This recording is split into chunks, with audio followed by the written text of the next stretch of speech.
First spot in Sri Lanka ആനയുടെ കുളിസിയും കാണാൻ. തൃശ്ശൂരുകാരന്റെ ആന പ്രേമം ഇവിടെ പൊട്ടി ഒഴുകി. ഞാൻ ആനയെ കുളിപ്പിക്കാൻ പോണ കേട്ടാ. ഇവിടുത്തെ ശ്രീലങ്കൻ കരടി ഭയങ്കര ഫേമസ് ആണ്. ഇതിന്റെ മേത്ത് നല്ല കറുത്ത പൂട ഉണ്ട്, അതാണ് ഫേമസ്. കരടി ഓടീന്ന്. ഇവരുടെ ഗ്രാൻഡ് പാരന്റ്സ് ഒക്കെ ഭയങ്കര റിച്ച് ആയിരുന്നു തോന്നുന്നു. ബംഗാൾ ടൈഗറിന് 1 ഏക്കർ, മുള്ളംപന്നിക്ക് 1/2 ഏക്കർ, അണ്ണാൻ 1 മരം. നല്ല റിച്ച് ഒരു ലൈഫാണ് ഇവരുടെ. Good morning. നമ്മളങ്ങനെ ശ്രീലങ്കയിലെത്തി. ശ്രീലങ്ക നമ്മുടെ 16ാമത്തെ രാജ്യമാണ്. അപ്പം ശ്രീലങ്കയിൽ ഇന്നലെ എത്തി. ഇന്ന് നമ്മൾ ഫ്രഷ് ആയിട്ട് സ്റ്റാർട്ട് ചെയ്യാൻ പോവാണ്. അപ്പോൾ എയർപോർട്ടിൻ്റെ തൊട്ടടുത്തുള്ള ഒരു നെഗംബോ എന്ന് പറയുന്ന ഒരു സ്ഥലത്താണ് നമ്മൾ അക്കോമഡേഷൻ എടുത്തിരിക്കുന്നത്. നമ്മൾ booking.com റൂം ബുക്ക് ചെയ്തത്. ടാക്സി എടുത്തിട്ടാണ് അക്കോമഡേഷനിലോട്ട് വന്നത്. നമ്മുടെ റൂമിൻ്റെ ബാൽക്കണിയാണിത്. ബാൽക്കണിയുടെ പുറകിലെ വ്യൂ ആണ് അത്. അപ്പോൾ നമ്മൾ ഇവിടെ നിന്ന് നേരെ പോകുന്നത് 2 മണിക്കൂർ ട്രാവൽ ചെയ്ത് പിനവാല എലഫൻറ്റ് ഓർഫനേജിലോട്ടാണ്. ശ്രീലങ്കയിലെ ആനകളും വളരെ ഫേമസ് ആണ്. അപ്പോൾ നമ്മുടെ ഫസ്റ്റ് സ്പോട്ട് ഇൻ ശ്രീലങ്ക ആനയുടെ കുളിസിയും കാണാൻ.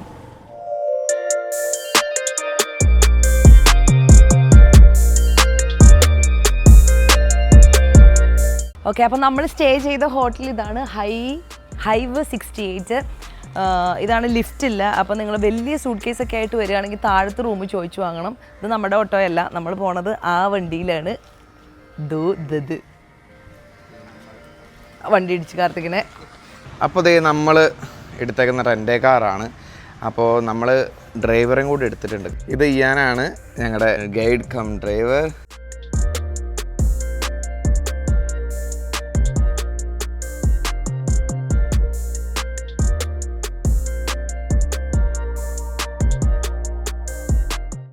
ഞങ്ങൾ എത്തി കേട്ടോ. ഇവിടെ പിനവാല എലഫൻറ്റ് ഓർഫനേജിലെത്തി.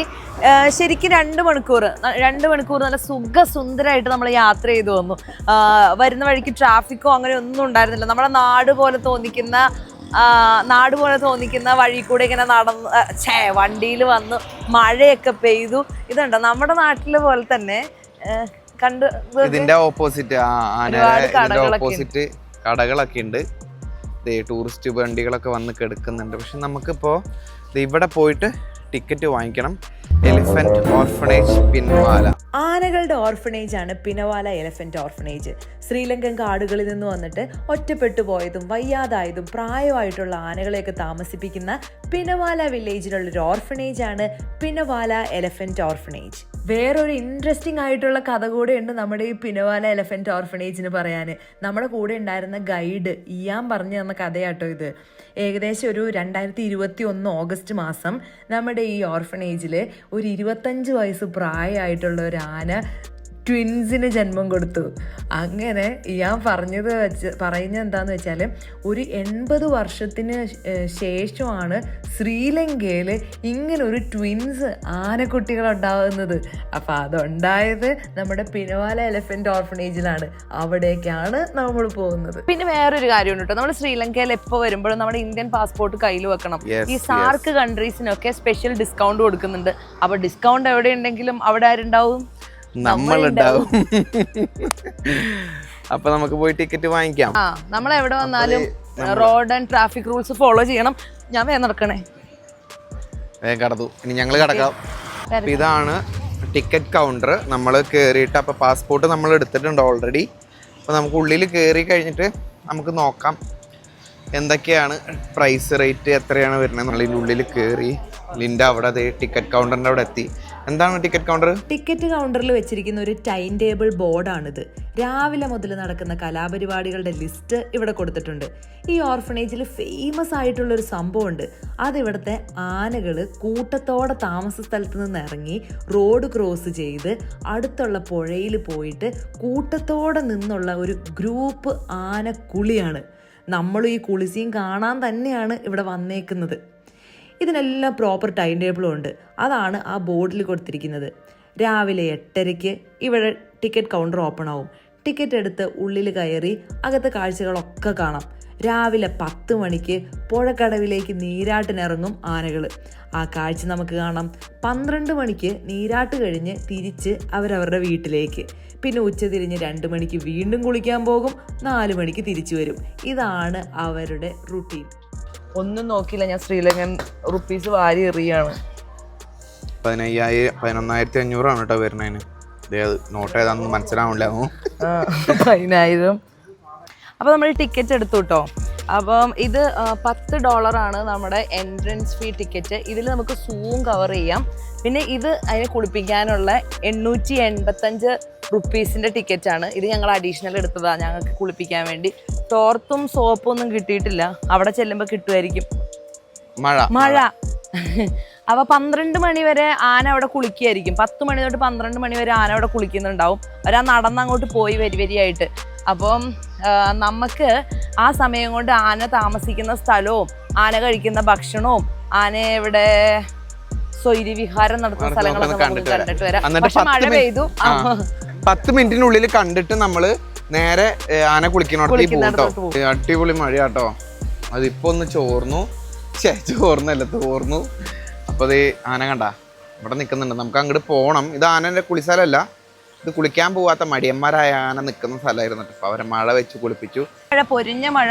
ആന ഏകദേശം കുളി കഴിഞ്ഞ് ഇറങ്ങാൻ നേരമായി. അപ്പൊ നമുക്ക് കുളിപ്പിക്കാൻ ചെല്ലണം. പക്ഷെ എന്താ എനിക്കൊരു ടെൻഷനായി. ആന ഇപ്പൊ ഓൾറെഡി വെള്ളത്തിൽ കുളിച്ച് നിൽക്കല്ലേ. ഇനിയിപ്പൊ ഞാൻ കുളിപ്പിക്കാൻ ചെല്ലുമ്പോ ആന എന്നെ തൊഴിക്കും. ഇത്രയും നേരം ഞാൻ മഴയത്ത് നിന്നിട്ട് ഇവൻ ആരുടെ എന്നെ കുളിപ്പിക്കാൻ വരുന്നേന്നോർത്ത്. അപ്പൊ താഴത്ത് പോയിട്ട് കാണാം.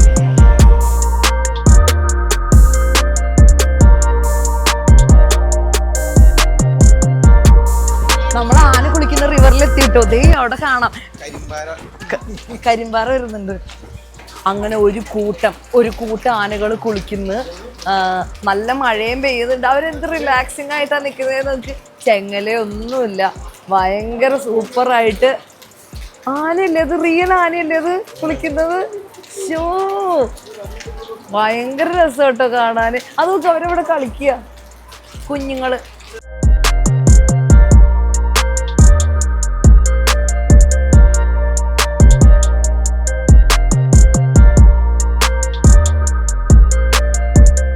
അവര് കിസ് ചെയ്യുന്ന ആന കിസ്. ഞാൻ ആനയെ കുളിപ്പിക്കാൻ പോണട്ടാ. ലിൻഡ ആനനെ കുളിപ്പിക്കാൻ പോവാണ്.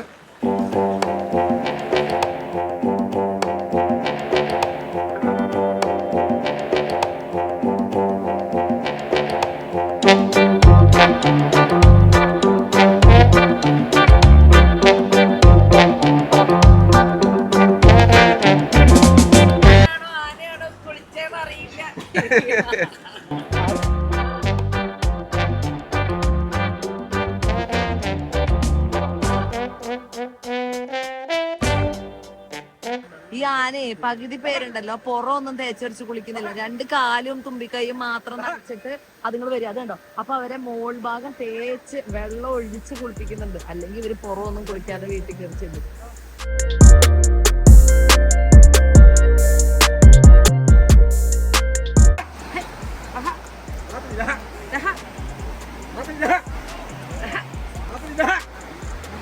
ഇവര് ആന കയറി തുടങ്ങി, ആൾക്കാരെ മാറ്റി തുടങ്ങി. അതാ ആന കടന്നു വരുന്നു. ആൾക്കാർ മാറിപ്പോകും. ഞങ്ങൾ ആദ്യം വലിയ ഇവിടെ നാടോ ഇല്ലത് ഇവിടെ ഓടി വന്നു. പോലീസുകാരെ ഓടിപ്പിച്ചു.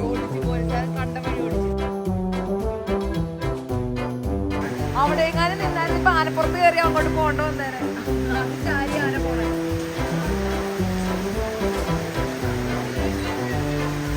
ആനയെ കുളിപ്പിക്കാൻ വന്ന് ഞാനും കുളിച്ചു. ഞാൻ വിചാരിച്ചു കപ്പിൽ കോരി ഇങ്ങനെ ഒഴിച്ചാൽ മതിയെന്ന്. പക്ഷേ ഉണ്ടല്ലോ അപ്പടി നനഞ്ഞു. ഇനി പോയിട്ട് മോളിൽ പോയിട്ട് ഡ്രസ്സ് ചേഞ്ച് ചെയ്യണം. ആനേനെ കുളിപ്പിക്കാൻ വന്നിട്ട് ഞങ്ങൾ കുളിച്ചു. നമ്മളൊരു ചായ കുടിക്കാട്ടോ. ലിൻഡ കുളിച്ച് ഡ്രസ്സൊക്കെ മാറി. കുളിച്ചില്ല. എന്റെ ഡ്രസ്സ് താകി. ചായയോടി എല്ലാം കഴിഞ്ഞ് ഞങ്ങൾ വീണ്ടും എലഫന്റ് ഓർഫനേജിന്റെ അകത്തേക്ക് കയറുകയാണ്. നേരത്തെ മഴ കാരണം നമുക്ക് ഇതിന്റെ ഉള്ളിലെ കാഴ്ചകളൊന്നും കാണാൻ പറ്റിയില്ല. എന്താണ് ഇവരുടെ ഉള്ളിലെ കലാപരിപാടികളും നമുക്ക് കണ്ടു നോക്കാം. അവന് പൈനാപ്പിൾ കിട്ടി. എനിക്ക് പൈനാപ്പിൾ കിട്ടി. ഇടയിൽ കയറാൻ വന്നവനുണ്ടല്ലോ കാലും കൊണ്ട് തൊഴിക്കുക. ഇവരുടെ ഇടയിലുണ്ട് ഇതേട്ടോ 2 മണിക്കുണ്ടെന്ന് പറഞ്ഞില്ലേ, സമയം കറക്റ്റ് ആയപ്പോ എല്ലാത്തിനെയും ആട്ടി ഓടിച്ച് കൊണ്ടുപോവാണ്. ചെളിയിൽ കുളിച്ചിട്ട് ചെമ്മണ്ണിന്റെ കളറായി ആനക്കില്ലേ. നമ്മുടെ പട്ടാഭിഷേക മൂവിയിൽ ഇങ്ങനെ മുടിയുള്ള ഒരു ആനയില്ലായിരുന്നോ, അതുപോലത്തെ ഒക്കെ ആനകളുണ്ട് ഇവിടെ. കാലയിൽ ഒരു ചെങ്ങലയോ പാദസരോ കൊലുസോ ഒന്നുമില്ല. എല്ലാരും ഫ്രീ ആയിട്ട് നടന്നു പോകുന്നു. ആനപ്രേമികൾക്കൊക്കെ ഇഷ്ടാവും ഈ സ്ഥലം. ഇത് മാത്രമൊന്നുമല്ല കേട്ടോ, അവിടെ ഇവിടെ ഒക്കെ ആന നിൽപ്പുണ്ട്. കാർത്തിക്കാണെങ്കിൽ കിടന്ന് പൊളയ്യ. തൃശ്ശൂരുകാരന്റെ ആനപ്രേമം ഇവിടെ പൊട്ടി ഒഴുകി അല്ലേ. ആ പുഴയില അവര് കുളിച്ചത്. പൊട്ടി ഒഴുകി. എല്ലാം കുളിക്കാൻ പോവാ. വിളിച്ചു കഴിഞ്ഞാൽ അവരെല്ലാരും വരും കേട്ടോ. അനുസരണയുള്ള ആനകളല്ലേ. ഇതുണ്ടോ ജംഗിൾ ബുക്കിലെ പോലെ ആന വരി വരിയായിട്ട് പോകുന്ന. ബാക്കി ആനിമൽസ് ഒക്കെ ഇങ്ങനെ കണ്ടിട്ടുണ്ടല്ലേ, നമുക്ക് എപ്പോഴും ആനയെ കാണുമ്പോൾ ഒരു കൗതുകമാണല്ലേ. അപ്പൊ അതിങ്ങനെ വരി വരിയായിട്ട് നിരയോടെ ഡിസിപ്ലിൻഡ് ആയിട്ട് ഇങ്ങനെ പോകുന്നത് കാണുമ്പോ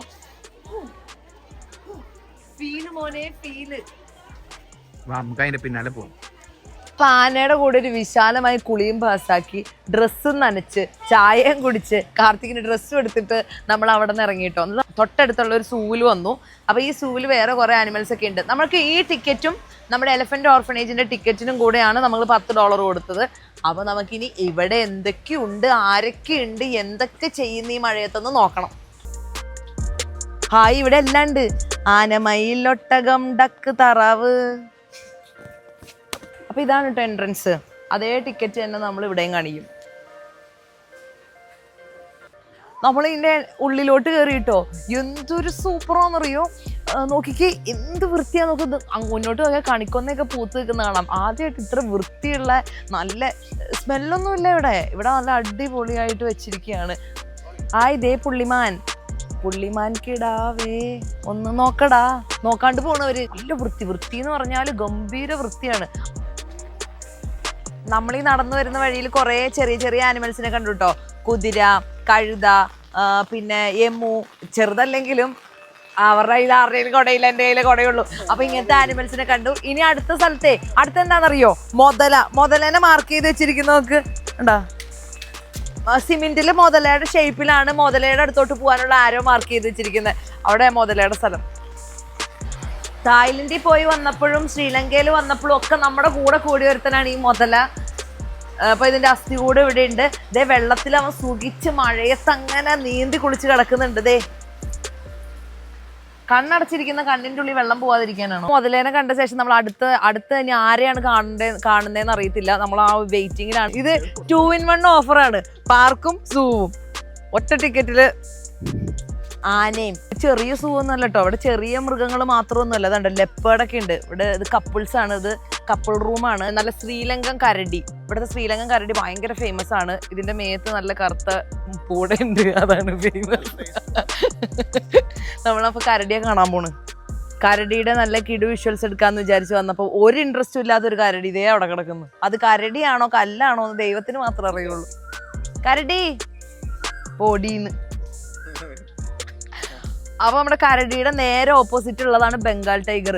ഈ വിശാലമായ സ്പേസ് മുഴുവൻ ബംഗാൾ ടൈഗറിനുള്ളതാണ്. പക്ഷെ ഇവിടെ വേറൊരു കാര്യമുണ്ട് കേട്ടോ. ഓരോരുത്തർക്കും ഇവരുടെ ഗ്രാൻഡ് പാരൻസ് ഒക്കെ ഭയങ്കര റിച്ച് ആയിരുന്നെന്ന് തോന്നുന്നു. കരടിക്ക് 1 ഏക്കർ, ബംഗാൾ ടൈഗറിന് 1 ഏക്കർ, മറ്റേ മുള്ളംപന്നിക്ക് 1/2 ഏക്കർ, കുറച്ചുള്ളതെന്ന് തോന്നുന്നു. മുള്ളംപന്നി അണ്ണാൻ 1 മരം, കിളിക്ക് ഒരു 10 സെന്റിൽ കുറച്ച് മരം ഭൂമിയും കൊടുത്തേക്ക്. എന്തായാലും നല്ല റിച്ച് ഒരു ലൈഫാണ് ഇവരുടെ. ശരിക്കും ഉണ്ടല്ലോ ഒരു കാട്ടിൽ കയറിയ ഒരു ഫീലാട്ടോ ഇവിടെ. ഒന്നാമത് മഴ പെയ്ത് മൂടിക്കെട്ടി നിൽക്കുന്നത് കൊണ്ട് തന്നെ ഉച്ചയ്ക്ക് 1 മണി നേരത്തും ഒരു കാട്ടിൽ വന്നിട്ട് നമ്മൾ ഈ ആനിമൽസിനെയൊക്കെ അതും നടന്ന് കണ്ടു പോകുന്ന ഒരു ഫീല് ഭയങ്കര സൂപ്പറാട്ടോ.